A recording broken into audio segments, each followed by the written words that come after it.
After watching this guide, you or whoever you send this to should know exactly how to do every single mechanic in the new Salvation's Edge raid. Use the timestamped chapters in the description below or on the video play bar if you are just looking for specific encounters. Every single encounter in the raid has a global wipe timer that will auto-wipe the fire team if it hits 0 seconds. As a result, you are against the clock in every encounter and need to correctly execute mechanics in a timely manner to not only beat that particular phase, but to also add time to the wipe timer for future phases. Make sure you are always being mindful of this wipe timer in all encounter attempts. Loadouts for encounter 1 favor heavy ad clear, overload stunning potential, and a little bit of precision damage for tormentors. I personally loved any combination of close range primary ammo weapons, disorienting grenade launchers, the still hunt sniper rifle, heavy machine guns, and dusk field grenades. Before we get to the intro of the encounter, we first need to discuss what I like to call the ping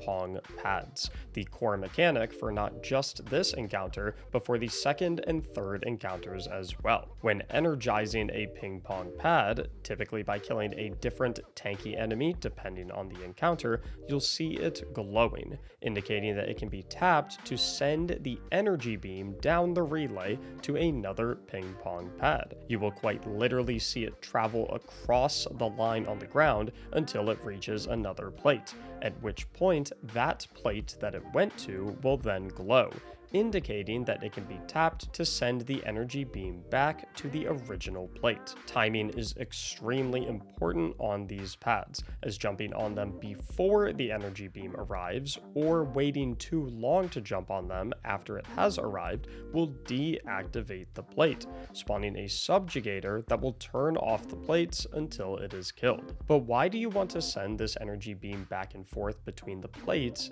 anyway? Well, two reasons. The first is that each successful send of the energy beam after the initial plate tap that starts the sequence will spawn resonance, a buff that can be scavenged simply by walking into it. While in possession of resonance, you will have a 1 minute and 30-second debuff timer that will kill you if it hits 0, refreshable by picking up another resonance node to increment your stack counter. It is worth noting, however, that there is a max stack count of 3, as trying to pick up one at 3 stacks will immediately kill you, something that persists for the entirety of the raid. The second reason you want to ping pong this energy beam back and forth between these plates is due to the second core mechanic that also exists in all first 3 encounters of the raid, the conductors. Conductors are spires that must be charged to progress raid encounters, and are only available to charge at the second plate in a given ping pong sequence. To charge them, you'll shoot the node in the middle of them while in possession of at least 1 stack of resonance, as the energy beam is arriving at that plate, stepping onto the plate when it arrives to transfer 1 stack of your resonance buff into the conductor, successfully charging it. It's also worth noting that similar to the plates turning off when these subjugators are spawned as punishment for missing the timing of the ping pong, conductors will also close and are unable to be charged until the subjugator is eliminated. With all of that information, you already know the bulk of the mechanics for the first 3 encounters. Now let's get into the unique items for each one. Encounter 1 begins with all 6 players entering the center room, at which point a resonance node will spawn on the floor that can be scavenged and dunked into the box to begin the encounter. Once this begins, 2 of the 9 doors will open in the middle arena, always side by side and always sending out supplicants as they open. It is here that your team will split up into 2 squads of 3, each of which will go into one of the rooms and begin killing enemies. Upon killing enemies in the room, Hydras will begin to spawn for both teams, upon which killing will open additional doors to be able to continue through the chambers. To make the directionality of this easy, the 2 teams that split up will venture through the corridors in opposite directions of each other, meaning the team that went into the left door will venture through the rooms in a counterclockwise direction, whereas the team that went into the right door will go clockwise. Eventually, after killing enough Hydras and venturing through the chambers, one of the teams will arrive at an overload Minotaur, upon which killing will open all doors leading to the middle of the arena and spawn a Tormentor. At this point, all players will head to middle to exterminate the Tormentor, but be sure to remember which room the Overload Minotaur was killed in, as upon killing the Tormentor, the ping pong plate in that room will be the first plate that is energized to be able to start the ping pong plate sequence to spawn resonance nodes and eventually charge the associated conductor in that 2-plate chain. We aren't going to worry about that quite yet though, as we need a total of 2 conductors charged to complete a phase. As such, after killing the Tormentor in middle, 2 new doors will open, at which point both teams will do the exact same thing as before, moving through the rooms and killing enemies and hydras until they arrive at an Overload Minotaur, killing it to spawn a Tormentor in the middle once again, upon which killing will energize a second ping pong plate, once again in the room where the Overload Minotaur was defeated. At this point, you'll have 2 individuals remain in middle to scavenge resonance nodes that will spawn as a result of the ping ponging of these 2 plate sequences, whereas the other 4 players will split up into 2 groups of 2, each to head to one of the ping pong plate sequences. Once both players are in position at a particular chain, you can begin ping ponging back and forth, scavenging the resonance buffs that you spawn in your rooms in between the time that it takes for your energy beam to head to your partner's plate and come back. If you don't know which plate is second in the sequence, you can either look to see which room adjacent to a glowing plate has an open conductor in it, or you can step on the initial plate to see where the energy beam goes.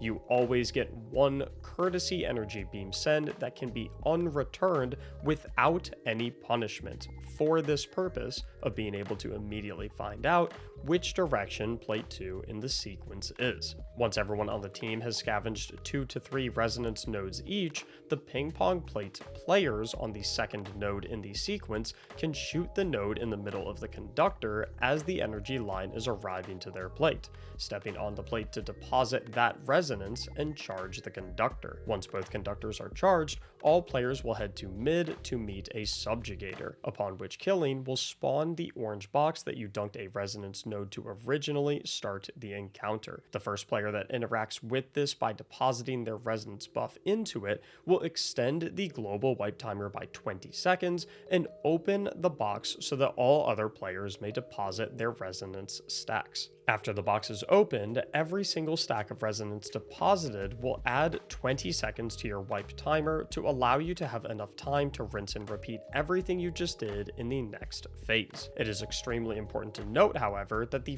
first player that dunks resonance into the box will lose all of their stacks, but always only add 20 seconds to the timer, no matter how many stacks they had. As a result, you want your player with the lowest number of stacks at that time to always be the one to interact with the box first, ensuring that you get the most time out of any players on your fire team that have 2 or 3 stacks. Completing 3 full phases will clear this encounter. Here is an example with comms of how an ideal phase of this encounter should look. I thought it only took 1. Alright, my team's going left window.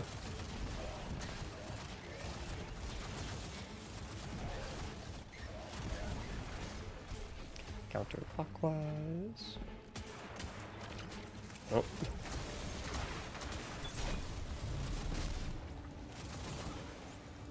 I got outplayed by the Minotaur teleport. I think we're gonna have a gatekeeper on us soon. Yep, behind us. Cool. We're heading into our champion room, I think. Maybe not. We have champ. Okay, you can kill it. We have both. And gatekeeper. Okay, heading back to middle. Guys aren't as much of a threat. You got toasted. Alright, just look for next doors. Top left and top mid. Okay. My team's going bottom left. Alright. On day 1, we just kept switching what was what. We just called out whatever we wanted. Yeah. Keep forgetting. Counterclockwise. If you're left door, you're counterclockwise. If you're right door, you're clockwise. I think it'd be easier to explain it as just your I team always goes forget. to opposite direction the other team went in. Yeah, honestly, true. Yeah. You go away from your teammates. You run away from each other. I'm at one of the starting plates, so I'll just, ATP, you want to hang here? Or Prey, you want to hang here? I'm gonna ping it real quick, just see where it goes. Okay, I'm gonna go into that other room. I'll let you know. We both here. I hit his fucking elbow. No way, I hit his You can ping again, Prey. shoulder. Yep. I just saw it come in. Coming back to you. Yeah, it is. Step back. Bent. Good.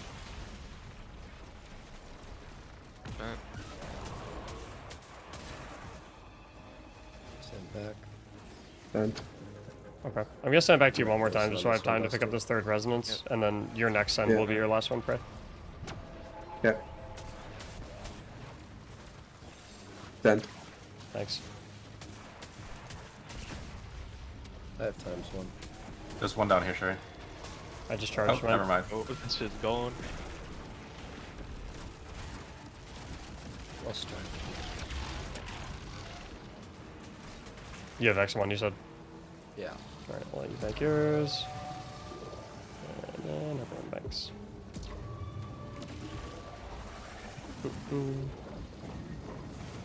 So is that why the prompt goes away for a little bit? Because it's accepting the first stack?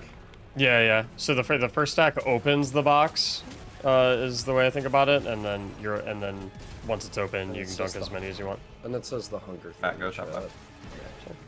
Encounter 2 modifies 2 of our existing mechanics for the rest of the raid, bringing the Stolen Favor buff to the table, as well as a new shape of Resonance, Spherical. You might have noticed that in the previous encounter, all Resonance pickups were pyramids and awarded the Pyramidal Resonance buff. We didn't care about the specific shape of this buff previously, since it was the only shape option, but now in Encounter 2, we can now also acquire Spherical Resonances as well. This makes now a good time to mention that these resonance pickups work in a stack system, aka first in, last out. So for example, if you were to pick up a pyramidal resonance followed by a spherical resonance, your buff would be spherical resonance X2. If you were to then discard a resonance buff by using it to charge a conductor, you would then drop back down to pyramidal resonance X1. And depositing the correct buff into a conductor is of paramount importance, as the node in the middle of the conductors will now be a specific symbol, and attempting to charge the conductor while your resonance buff name is something other than that of the shape of the conductor,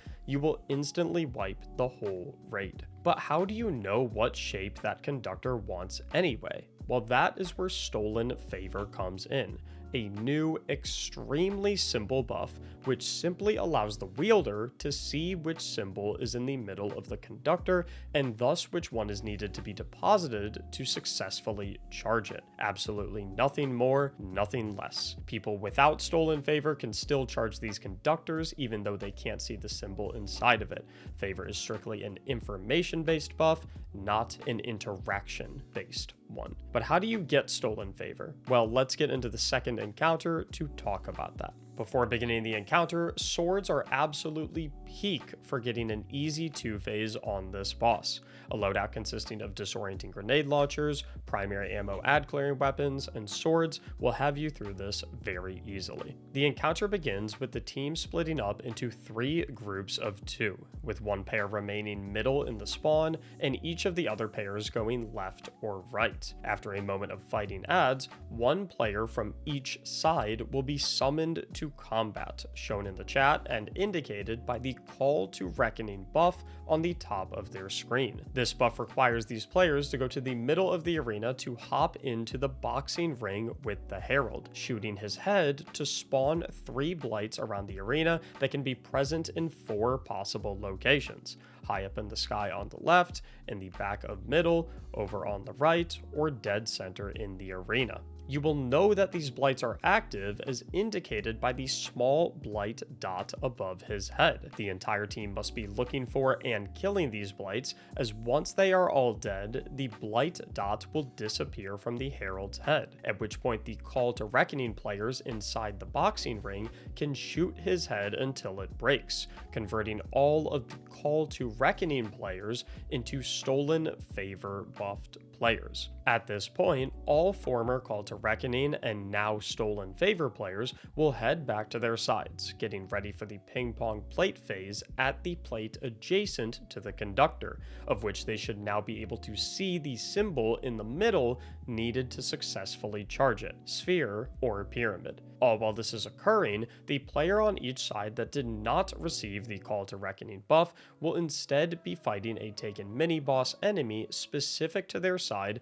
that will allow the first ping pong plate in the sequence to become energized upon defeat. The starting plate in the sequence will always be the plate furthest away from the middle of the arena. Once both players on a side are ready, they will begin ping-ponging, spawning resonance nodes and picking them up in between to attempt to both get 3 stacks of resonance. As for the stolen favor player hitting the plate next to the conductor that will need to be charged, however, it is crucial that they leave a nearby resonance node matching the shape in the center of the conductor for their third pickup, grabbing it and charging the conductor once all of the nodes are spawned. If at any point the ping pong sequence is failed, the plates will turn off and the taken mini-boss enemy specific to that side will respawn, which will have to be defeated to turn the plates back on. It is extremely important to note though that if this does occur, the node in the center of the conductor for that side has a chance of changing, so be sure to double check what it is again after killing the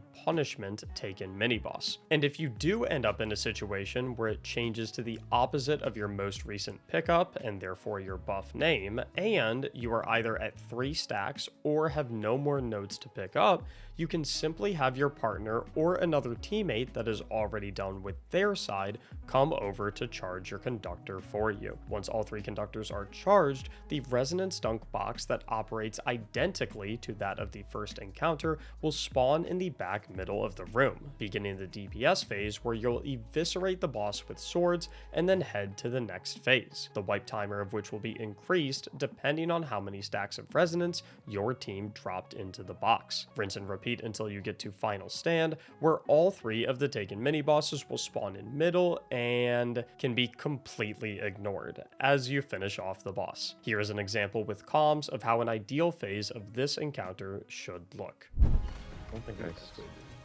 debuff there a little bit. Almost went first.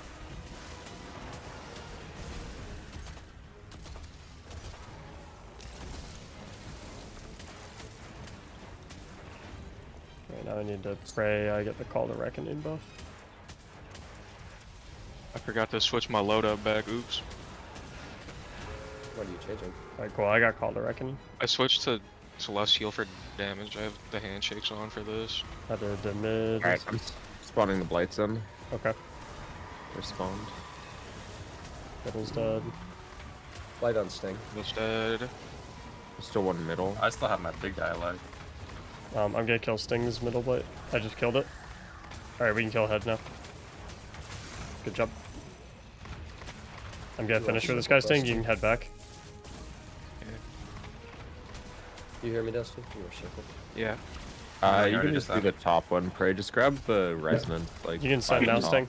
Sending Give Dusty. me a second, there's a bunch of them up here. Set.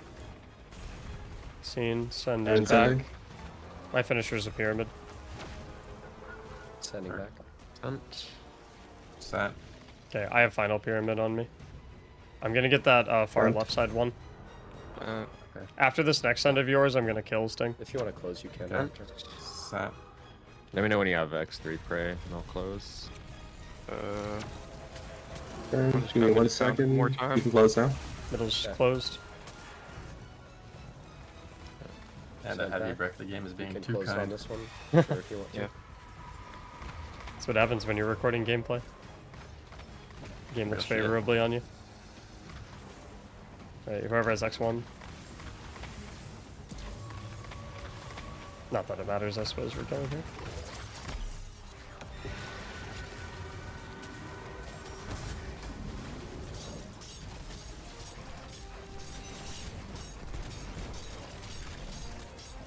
I can debuff him for like 20 seconds. Or 5 seconds. Nice.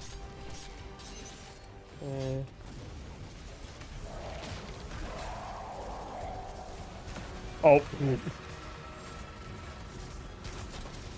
I just hit the immune of a lifetime. Good job.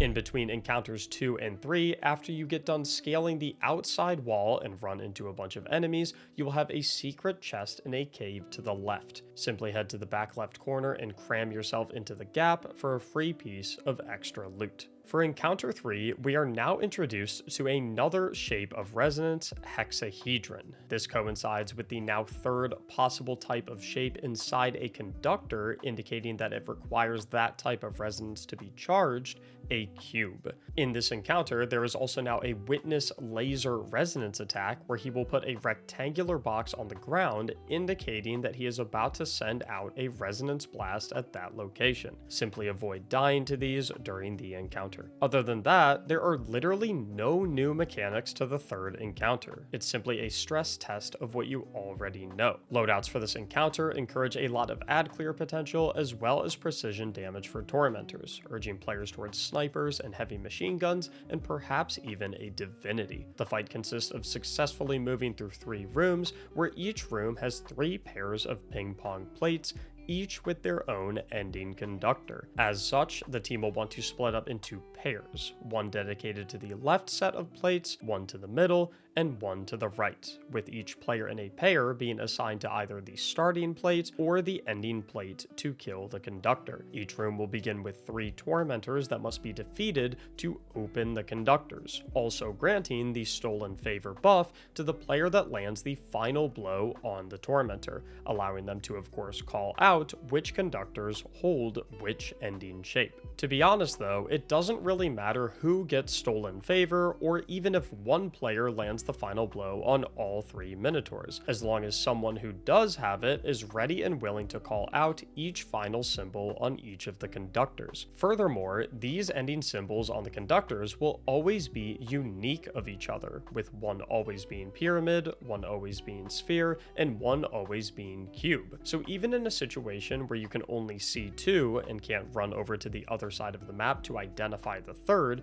you can simply use process of elimination to call it out. Once all 3 tormentors are defeated, causing all 3 ping pong plates to become energized and all conductors to open, Scorpius turrets will spawn on top of the pillars of the arena. Kill them all and then begin ping ponging plates to spawn resonance nodes in each lane, scavenging those nodes in between your energy beam sends to your partner on the other plate. Once the entire team has picked up a bunch of resonance nodes, the players assigned to the end plates that are responsible for charging the conductor will then rotate to whatever lane has the conductor with the symbol that they had picked up. So for example, if I picked up spherical resonances in middle and the conductor on right side has the sphere inside of it, I will rotate over there to charge it after acquiring my resonance nodes in my lane and sending back my energy beam one last time. And similar to previous encounters, if you screw up the ping pong chains, the plate will be turned off by a subjugator that will spawn in that lane,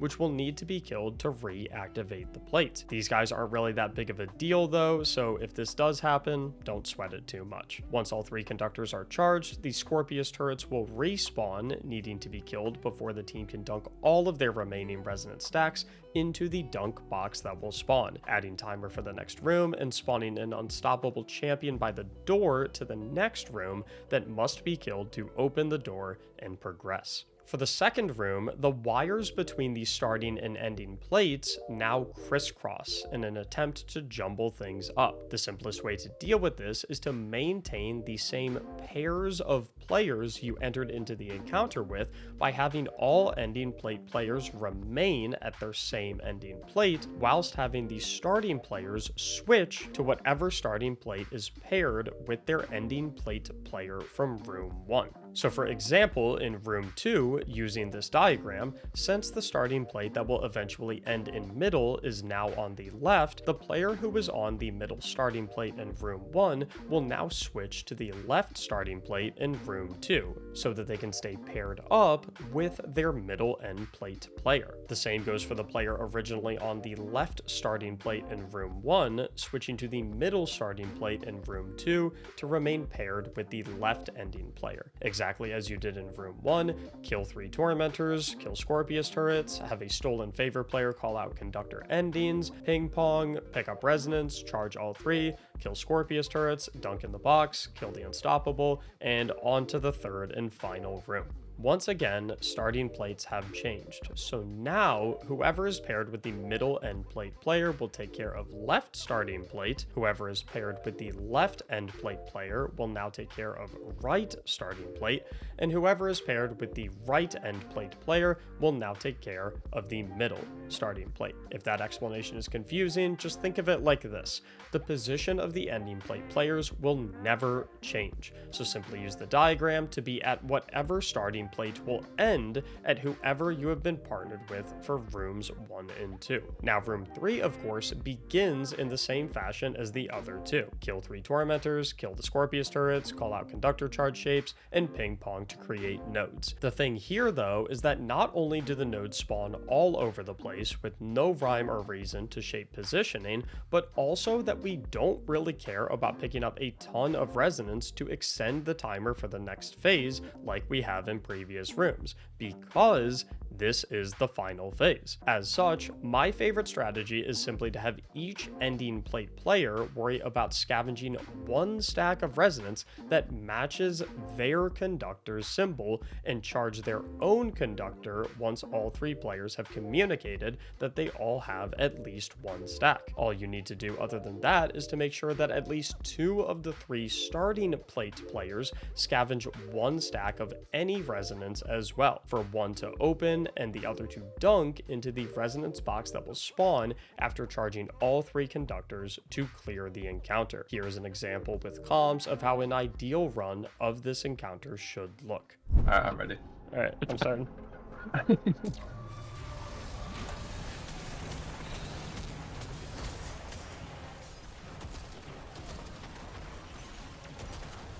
Dude, what? Is this guy bad on my side? What the heck? Alright, I have favor. Sending to you, Mac. Okay, turrets are up. Triangle square circle. Sending From- ATP. From left to right. Oh, you just didn't tell me this? I said send. I tried to send back send it Sherry, but again. I missed Oh, it. You can send now. I missed Okay. it, Bray. Send. Send. Yeah, I'll send it again. No worries. Sending back. Sending. Sent. Send. Right side. And Sending back. Send. Yeah, you can let it die now. okay, do you want me to nuke the dude? Let it die. Right side. Yeah. I'm gonna let it die, Mac. Oh, I Okay. just sent it back to you. I'll make it barely. Maybe. That's okay. Subjugator's up on. Wait, I can just end mid. I can just end mid. Sure. No, I Go still ahead. need my circle for mid. Oh, okay. Wait, Unless what? you We do can this. make anymore. I think we're out of them. Okay. You wait. No, I have the circles. I'm killing right side. No, Yeah, I mean, no you- more spawning is what I mean. That's fine then. That's fine then. Can you send right side? chilling. Whoever's right side plate. Sending you ATP. Yeah. Sending 1 second. Okay. Let me know when it's coming. Send. Okay. Yeah, coming now. Right side's done. Turrets. Turret. Okay, we're all done. Anyone have an X1 that can open the box? Yeah, ATP does. Okay, cool. Done.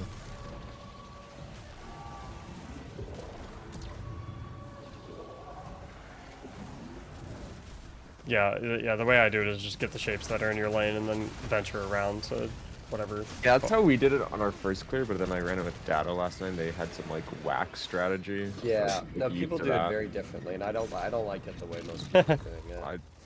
I like this way. Yeah, we'll I do think it this this way way. is the most intuitive. We'll do it I this agree, way. Yeah. Yeah, I was trying to convince And them. then what I do for to third it room this is way. whatever your kill is, that's the one you pick up, since you don't really need that many stacks, and because they are kind of all over the place. Yeah, they're everywhere. So just comment which one you're getting. Yeah. Whatever your totem is, that's what you pick up. You kill your own. Oops. No, don't. Gonna get suppressed. I missed anyway, dude. Oh, help me! Your name. Let me know when you're good, ATP. Don't look at Yeah, that. you can go. Alright, I sending now. have stolen. It goes triangle. Just- Who else needs stone? Right side. It doesn't really matter, I guess. Oh, I, I got it. I don't know what Yeah. the right Triangle, side circle, is. square. Triangle, circle, square. Send. Who am I sending this to? Sting or Yeah. Mag? Alright, I'm sending Wait. it. Sending a team. Oh, Sting, wrong one. Right Are side. you sure? Yeah, head I'm back sending over. it to mid. Triangle, Mid's getting circle, sent. square. You're mid, Square is bruh. right. Sent again. I know. You always stay on your. You always stay on the same end. One Sent to you, thing. Mag. Alright, that is not what we Give were it one sending more mid, sure. time. Yeah, but I'm okay. leaving. Oh, sending a sting. Set. Sent. Sending back. Send back to mid. I'm gonna let kill. it That's my last die, send on okay? mid. I'm gonna kill Subjugator on right, and then Set. You can let it die, sure. I'll tell you when to resend right, and I can kill. Oh, did you just Goldie right side? Yeah, I just crossed Okay, out the- okay, you can send right. Yeah, sending. Right side's done. In mid guy dead. He's dead. Alright, Dusty, can you send it to me? I cannot send ATP yet. There's a guy still alive. Oh, that's ATP already finished. Oh, he did? Oh, never mind. My bad. Yeah. I killed him, Dusty. Or it's done. Yeah, it's just middle that sent needs mid. sent. I didn't realize you finished it on that one. I passed it back to you. Nice. Turrets. Anyone have X1? Okay, I'll dunk my X2. All good. Hardly a bad problem to have everyone have X2 or 3. I mean, this one's a lot simpler than first because I feel like it's like impossible to not cap your time here. Yeah, just Every because all the single one symbols we are use, so we cap close their together. time. There's an unstopped still.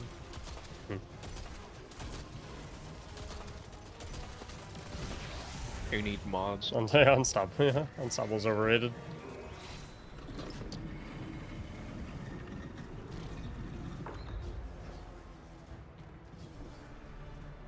Go, Shuri.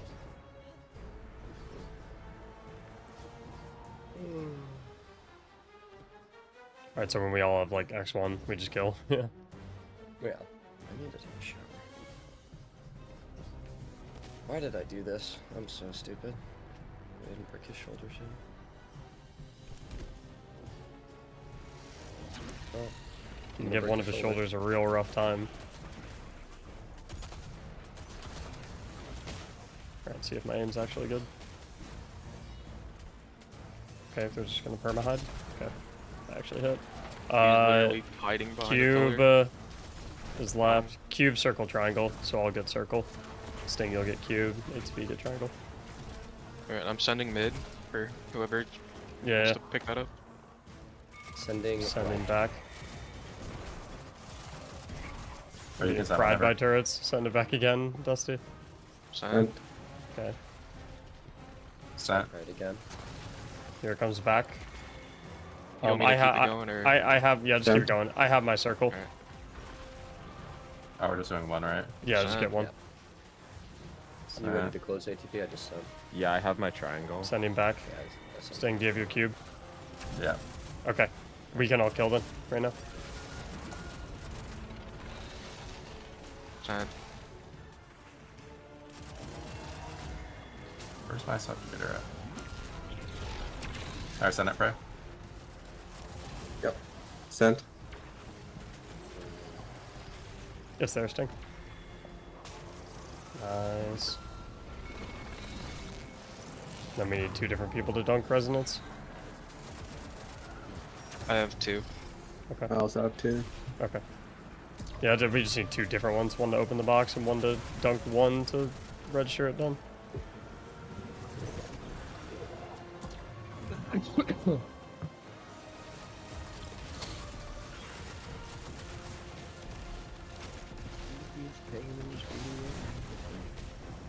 GG. All right, now for the fun one. I hope you remember learning your shapes in first grade very well. In all honesty though, I genuinely believe that this encounter is actually very easy with what I'd like to believe will be very easy to understand instructions. Before you get started, make sure every Guardian and Ghost Shell has a very distinct look to them, as you'll need to be able to tell each other apart very easily. Thanks to Fire Team Power, my team actually grabbed Festival of the Lost Helmets from collections to have everyone but one player wearing a goofy hat to easily be able to tell who is who. As long as one player keeps their normal gear on, this will not result in a power level discrepancy issue, since Fire Team Power will bring everyone else up to their level. We'll talk about why looking different is so important in a second, but first let's get into the main components of the encounter. Each phase will begin with 3 players being teleported into their own solo instances of the arena, while the other 3 players remain back in the main room. I like to call the solo instances the 2D rooms, and the main 3-player instance the 3D room. The goal of each phase is to have all players in their 2D rooms escape to rejoin the squad in the 3D realm. How do we do this? Well, I think a paint illustration will work best here to give you the initial gist of this, so that I can then reinforce your understanding of it with an example phase with actual gameplay footage. So let's say, for example, that in the 2D realm, the solo players communicate that the left side statue is holding circle, the middle statue is holding square, and the right side statue is holding triangle. That automatically tells the 3D realm, where the 3 players are, that they need to get the 3D symbol on the left side statue to be one that is comprised of the 2 symbols that are not circle, which would be prism, as prism is made of square and triangle. Similarly, they need to get the middle statue to be the 3D symbol that is comprised of shapes that is not a square, aka cone, which is comprised of circle and triangle. Then finally, the right side statue needs to be a 3D symbol that is comprised of shapes that are not a triangle, aka circle, and square, which is a cylinder. Of course, you need one of each symbol in the 3D shape, so you never want to ultimately end up with a perfect pyramid, a perfect cube, or a perfect sphere in the 3D realm. Now, what are the 2D players going to do in the solo realms? There is no such thing as like a left solo realm, a middle solo realm, but for the purposes of this illustration, we're just going to say that each solo realm is specific to, so we'll say the player that is the left side statue, they'll be this solo realm. So once again, we said the left side statue was circle, the middle statue was square, and the right side statue was triangle. Like I said, these solo realms are completely independent of each other. They're not sides or anything like that. It's just tough to show 3 POVs of footage at the same time, so I'm just going to show it in a paint illustration. So let's say that on the shadow wall, the player whose statue is holding circle has on their shadow wall circle and triangle, which means that if they kill the knights in their realm, those knights can drop circle or triangle splinters that player can then pick up and then deposit into statues. We'll then say that the player whose statue is holding square has square and circle on their shadow wall, and then we'll say that the player whose statue is holding triangle has triangle and square on their shadow wall. Step 1 is going to be to make sure that your shadow wall consists exclusively of symbols that your statue is holding.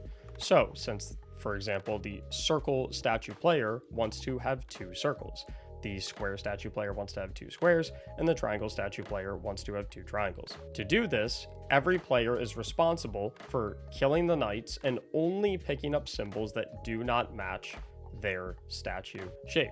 So for example, the circle player is only going to be interested in picking up triangles because they want to leave all of the circles for themselves. They will then take those shapes and dunk them into the statue holding that symbol.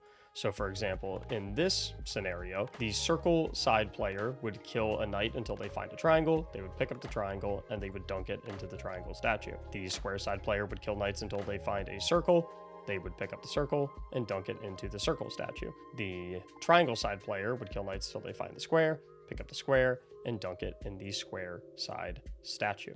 As a result, every single player is now going to have 2 of their own symbol on the back wall. Once every player has 2 of their own symbol on the back wall, this makes things extremely easy because you know that as a solo player, you do not want to have any of your own symbols, but you want each of the other players to have 1. So you can simply kill your knights, deposit one of your symbols into one of the statues that is not you, and then deposit the other symbol into the other statue that is not you. If all players do this, then the result will be that every single player will have 2 symbols that are not the same and that are not matching the symbol that their statue is holding. This is perfect because we want to end up in a situation where each player is able to have both of those symbols, because then the knights that will spawn that those players can kill will drop those symbols. So the circle player in this situation will then be able to acquire a triangle buff plus a square buff at the same time, giving them a 3D buff. If their 3D buff, so in this case triangle plus square would be prism, probably not going to be able to draw a prism very well, but that's my best attempt at it. If the 2 symbols that they pick up match what the 3D symbol is supposed to be in the 3D world, which again is comprised of the 2 shapes that their statue is not holding, they will then be able to exit the 3D world. Similarly, the square statue player will ideally want to have circle and triangle on their back wall, which again is the 2 symbols that make up the shape that should be in their 3D statue, which is to be cone. Circle and triangle makes cone, and then the triangle player will want square and circle, which will make cylinder, which again is to be the symbol that is going to be in their statue on the 3D world because it omits triangle. I know that's confusing. Rewatch it over again if you need to make more sense, but hopefully the paint illustration made it a little bit easier to see what's going on. Now, all while this is occurring, like I said, the players in the 3D realm will have to create 3D symbols on the statues consisting of 2 unique symbols not held by the statues in the 2D realm as communicated by the solo 2D realm players. And I said that very slowly for a reason. Trust me, I understand that this might seem confusing when explaining it like this, but with the explanation coupled with the example phases, I am sure that you'll get it. In order to accomplish this, we have the dissect mechanic, which is most easily related to the trading planets mechanic from the 3rd encounter of Root of Nightmares. In the 3D realm, knights and unstoppable ogres will spawn on a rotation, where killing one set will spawn a set of the other enemy. The knights will spawn 3 at a time, where the left side knight will always drop a circle symbol,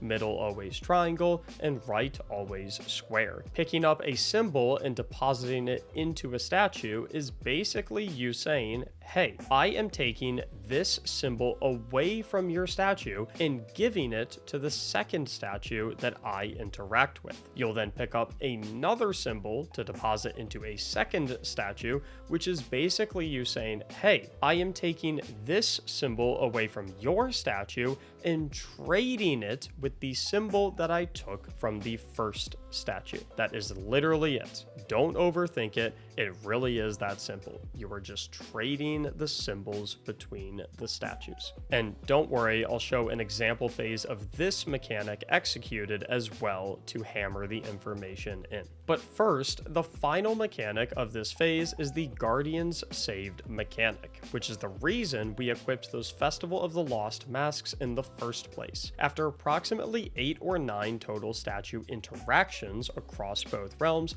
you'll see the witness notices your efforts in the bottom left chat, which will kill all of the players in the solo 2D realms and bring their ghosts into the 3D realm to be picked up by the 3D realm players. The 3D realm players must take these ghosts to the statues back in the spawn and deposit them into the statue of the Guardian, matching the ghost that they picked up to resurrect that 2D solo realm player. The trick, however, is that the 3D realm players cannot see where the statues are. Who can see the statues, however, is the 2D realm players through the eyes of the 3D realm players that they can spectate because they are dead. A way to make this even easier as one of the 2D players who will be dying, so you don't have to remember whose ghost is whose, is to die next to your own statue in the 2D realm. As a result, your ghost will be spawned next to your matching statue in the 3D realm, so that whoever picks up the ghost automatically knows that it belongs to the player whose statue it is next to, so that they can say something along the lines of, hey, which position is the Shaxx statue at, for example. After properly executing this mechanic with all 3 ghost shells, the 3D realm will continue making the correct 3D shapes, and the solo 2D realm players will continue trading. Altogether, with the completion of the ghost resurrection phase, the correct shapes and the correct statues in the 3D realm, and the 2D solo player having possession of a 3D buff comprised of 2 unique symbols that their statue is not holding. Wow, this encounter is complicated. The 2D realm players will see that the glass mirror at the back of their solo rooms is shattering, indicating that they can run through it and rejoin the 3D realm. Once all 6 players rejoin the 3D realm, they will fend off a wave of enemies and then do the ghost resurrection phase as an entire fire team, with only 1 player being left alive. Once again, simply pay attention to the mask of the player next to the ghost that you picked up and ask the rest of the team, who is dead and can spectate you, to call out the statues that only they can see where each statue is. Once all 6 guardians are rezzed, you will head to the next phase to do it all over again. 3 total phases and you are done. Now, I know that this is the most complicated encounter in all of Destiny Raids, and that explanation might have not been enough. But like I said, I'm confident that with examples of both a phase as a 2D solo player and a phase of the 3D dissecting player, you'll be able to get it. So here are examples of those right now. Anyway, Prey's got 1 for Thrall. All right, Square, our triangle. statues are circle, square, triangle. Alright, I'll do outside because I'm recording. Okay, so I'm looking for my statue. I see that my statue is holding circle, so I want both circles to begin with. So I see that I have a circle and a triangle on the wall. So I'm going to kill knights until I find a triangle, because I want to give the triangle away. I don't want to pick up the circle, because I want both of the circles. So I'm going to pick up the triangle, and I'm going to give it to the statue that is holding triangle. So boom, now they have it. All right, I have double circle. Do you guys all have your doubles? Yeah, I'm passing. So now that I have my double circle, I'm going to start picking up the circles, and I'm going to give them to... Nighthawk is dead. Nighthawk is left. I think I died next to my statue. I died next to him. Probably First removed. Traveler. Mac is 1. Tentacles is Nighthawk is 4. Fury's 2. So we got interrupted by Ghost Phase there. But anyway, so I have the circle symbol. I know I had double circles, and I know I want 0 circles eventually. So I'm going to give one of the circles to one of the statues, and then I automatically know that I have to give the other circle to the other statue, because every single person needs one of the symbols that their statue's not holding. And I know that these guys both need circles, because my statue is the one holding the circles. I didn't pick that up because that's square, and I want to keep square. I only want to give away circle at this point. So now here's the other circle. I give the other circle to the other statue. Now, I can pick up both of the other symbols, so I can eventually escape. So I'm going to pick up this square, and then I know I need a triangle, because eventually I need to hold the 2 symbols that are not mine. Mac needs a triangle. I'm about to. Okay, I'm done thanks. passing them. Thank you. I'm ready to leave. And so now I'm going to look for the knight that's holding triangle, trying not to die from the ogre. This knight should have my triangle. And so I'm already holding square, as you can see from quadrate.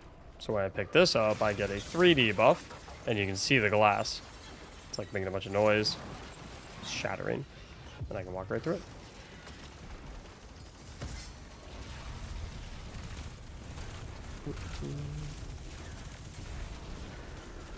Oh, I don't assess it.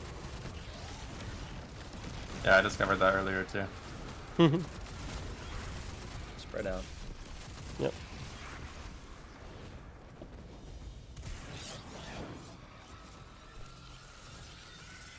Dusty's the lucky one.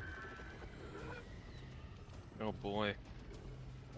Okay, the tentacles is 4. Shax Shuri is is 5. 6. Shuri is 6. Mac is 1. Mac is 1. Okay. The disco mask is 2. ATP is 5. Shuri Who is is 6. 2? Or not the disco mask. The Sure, 6. is this you, Sting? Oh, I think that is the disco mask. It doesn't show the the symbol on face the isn't. inside. Yeah. There you go. Right, it's to be 4, right? Yeah. Yeah, praise 4. Listen to them. So triangle, square, circle. So because he called that, I want to make sure that this statue contains a 3D shape of both non-triangle symbols. I want this one to contain one of non-square symbols and this one of non-circle symbols. So this one needs to be triangle square because that omits circle. This one needs to be triangle circle because that omits square. And this one needs to be circle square, which omits triangle.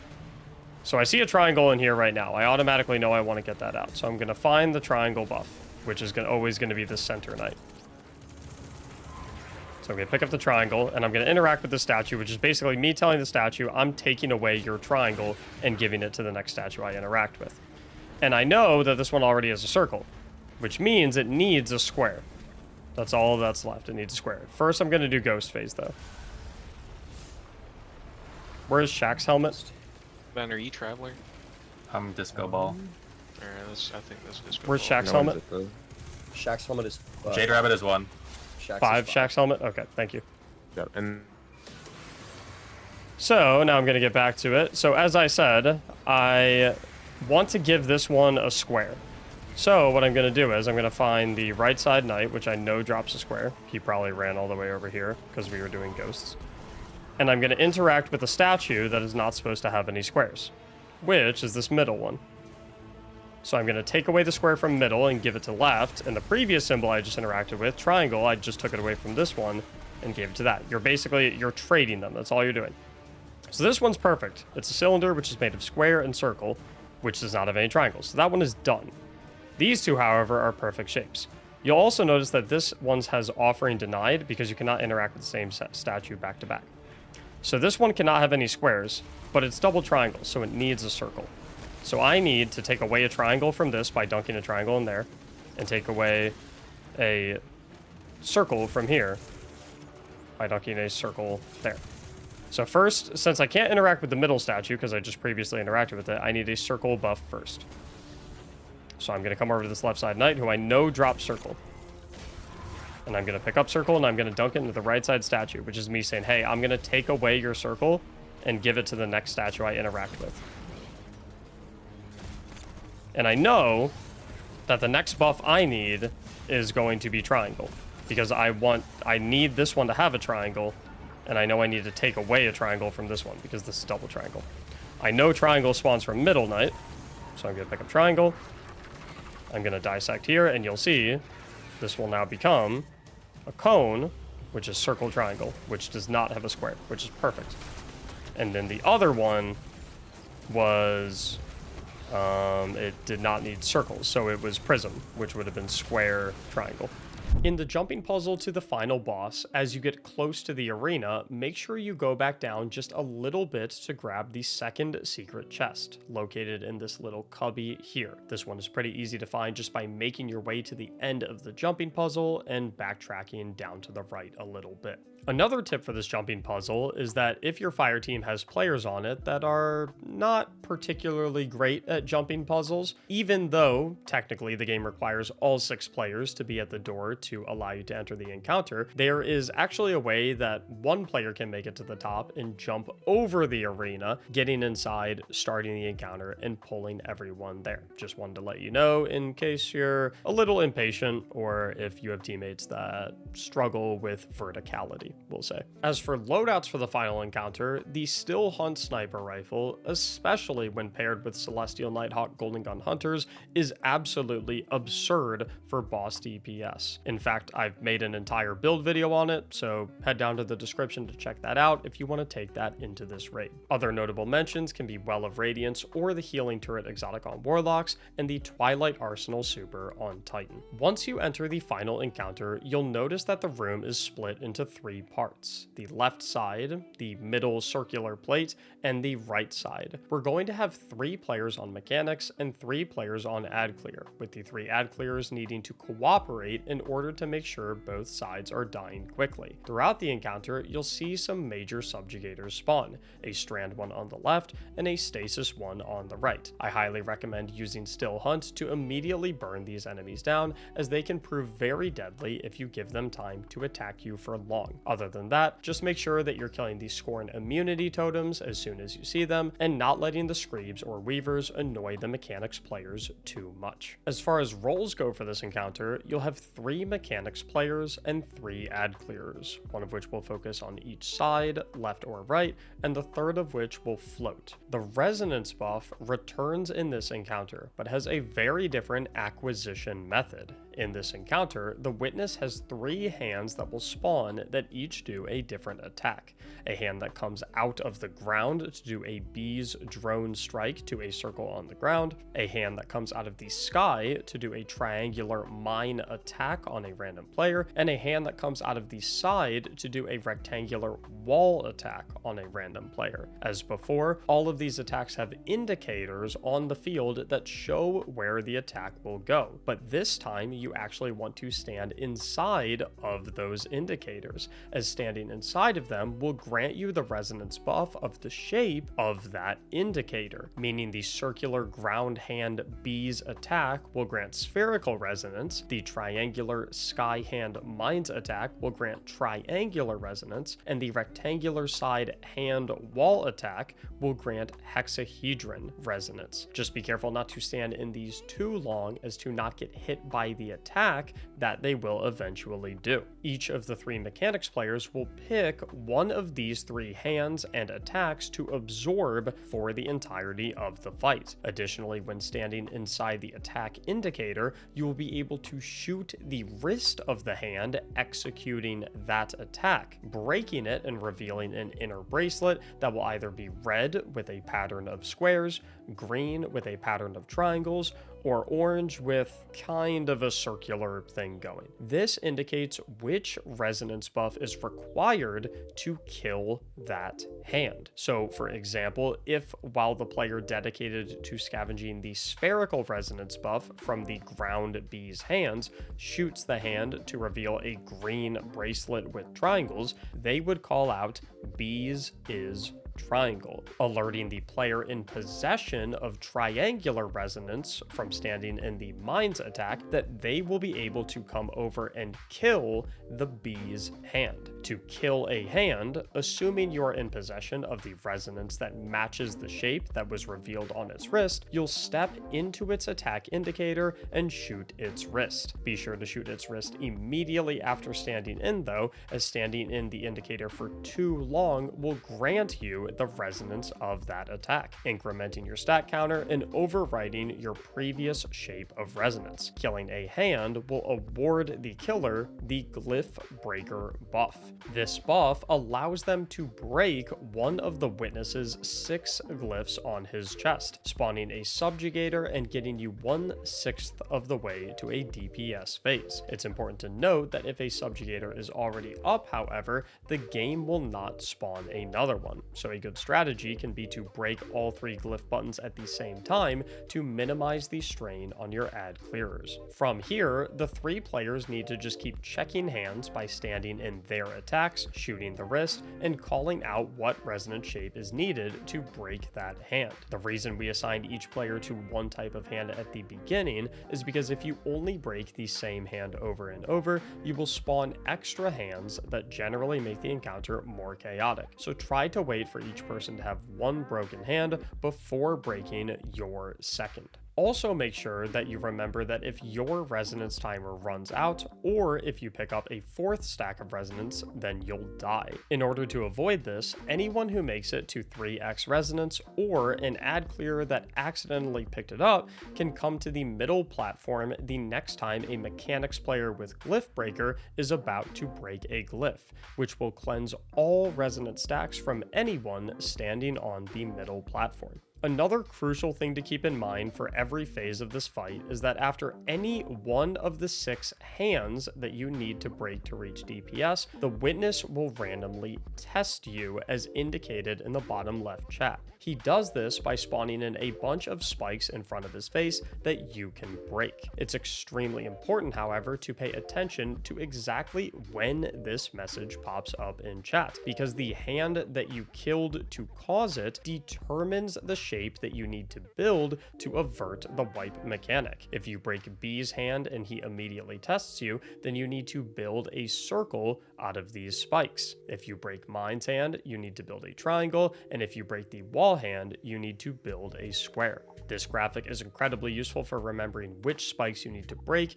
in order to build each shape. After you build the correct shape, the message "the witness's trap has been foiled" will pop up in the lower left chat, and he will pull his hands back to attack you. When his eyes glow orange and a sharp noise plays, he will throw his hands forward, indicating that everyone needs to jump off the ground in order to avoid dying. Generally speaking, you can wait longer to jump than you think, so don't rush it and just make sure you're paying attention. After 6 hands are broken, the witness's trap is foiled, and the 6 glyph buttons on his chest are broken, a DPS phase will start. Make your way to the middle platform, which will rise up into the air. It is very easy to die in this DPS phase, and the witness does not have that much health, as long as everyone is using good DPS options like Still Hunt or Leviathan's Breath. So do not rush yourself to get good damage or stay scoped in longer than you need to. If you stay alive, I promise that you will make it to final stand. The reason the DPS phase is so dangerous is because he attacks you during the DPS phase. However, he basically only has 3 attacks, so I recommend you spend your first time here becoming familiar with them. He can either swing his hand from the left or the right, which will block off half of the platform for a brief moment and deal massive damage to anyone standing on that half. To avoid this, simply stand in the middle of the platform, watch which arm is swinging, and then dodge towards the safe half of the platform. Immediately following this attack, he'll switch to attacking the opposite side of the platform, so simply move into the location of his first attack as soon as it dissipates in order to survive from the second one. His third attack is the same jumping mechanic from the middle of the encounter, where you need to jump when you see his eyes glow and hear a loud noise. He frequently combos this with the second half of his normal attacks, and all you need to do is move into the old attack quickly,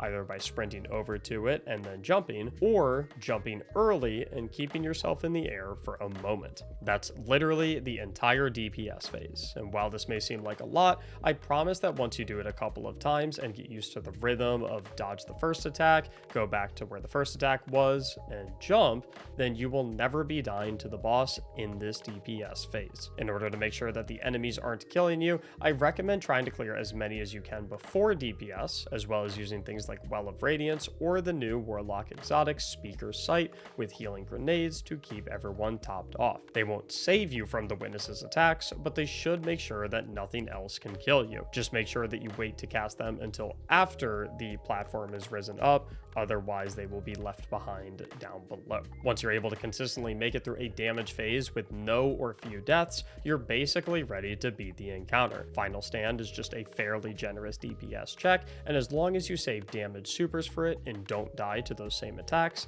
it's an absolute cakewalk. Here is an example phase of this fight and the DPS phase. Alrighty. Ready? Make sure to go to your side, the right side first.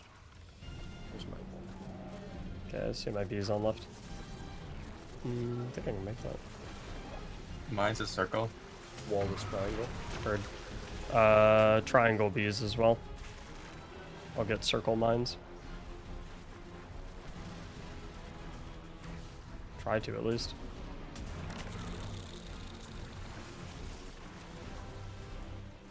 Okay, What the cleansing hell? myself in mid.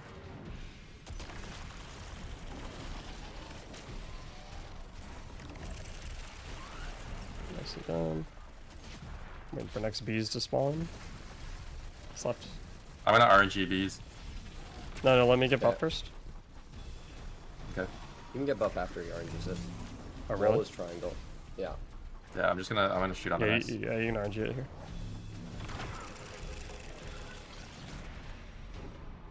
I'm gonna RNG mines. I then. have less, but I RNG'd mines. That's, It is triangle. triangle, yep.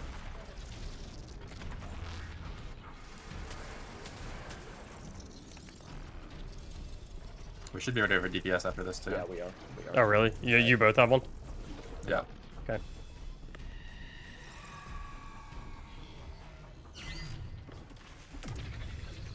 Alrighty, everyone in mid, DPS? Yep.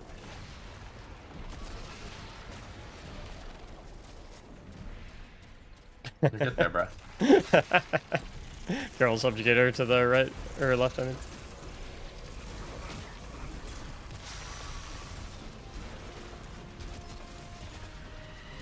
Alright, It's gonna be a back jump. left and then jump. I'll get the res.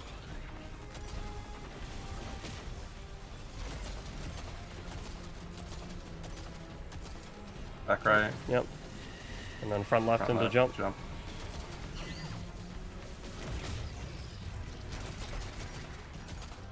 On P. Front left. Into back right. Oh, jump. Stuff. I'm out of here.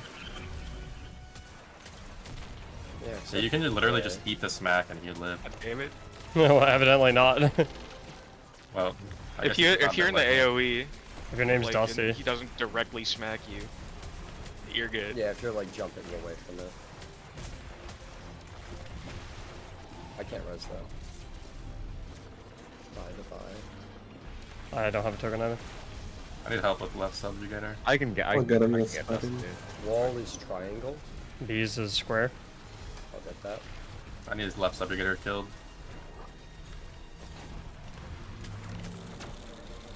You say wall was triangle? I'll get wall, I'll get wall. Okay.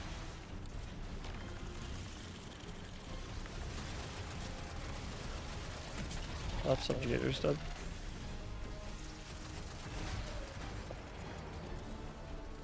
I'm gonna RNG bees, I think. RNG wall. Getting bees. I'll let you hit it. Nice. Circle. Circle.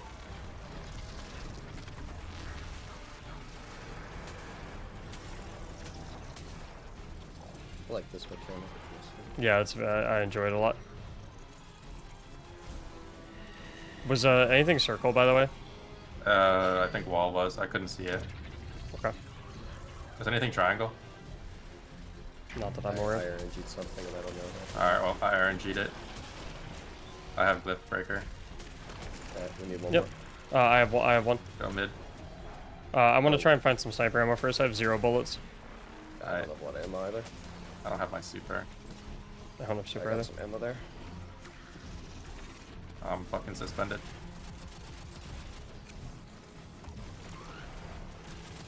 I have no ammo either. Yeah, Yeah. just stall out for a little bit. We got a lot of time. All the time in the world. No drop. Thanks, buddy. I'm gonna break one more glyph to spawn ads. Okay. Makes Oh, sense. good call. Potentially spawning ads to get ammo. Well, we just have There's a no cleanup, subjugator on so- left. Check your resonances. Everyone like in an okay spot. Is anyone about to run out? Okay. I'm max Ready. ammo. I'm ready. Yeah. Okay. DPS. Or let's go right side guy first. Okay. DPS.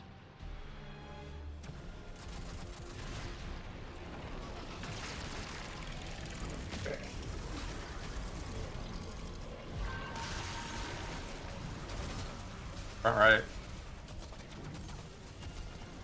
Back left, no jump. Mm-hmm.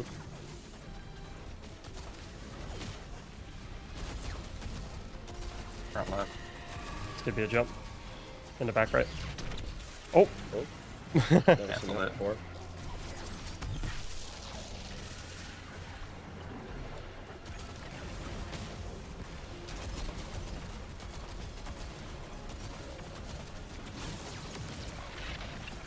You gonna get an attack off? I mean, you got, like, barely. Just ate that shit. Nice. Yeah, I just suicided. You don't look very happy. Mac, you made us wipe. We would have gotten the momentum otherwise. I'm sorry. It's a lot of hands. You just peace out. That's crazy. He low-key a freak. And that is the entirety of the Salvation's Edge raid. Head to twitch.tv/Mactics for more questions, or if you want to run the raid with me during one of my raid help run days. Also, be sure to join the Discord server linked in the description, where you can find teammates who have also seen this guide in the LFG channel to run with. Thank you so much for watching, and as always, have a great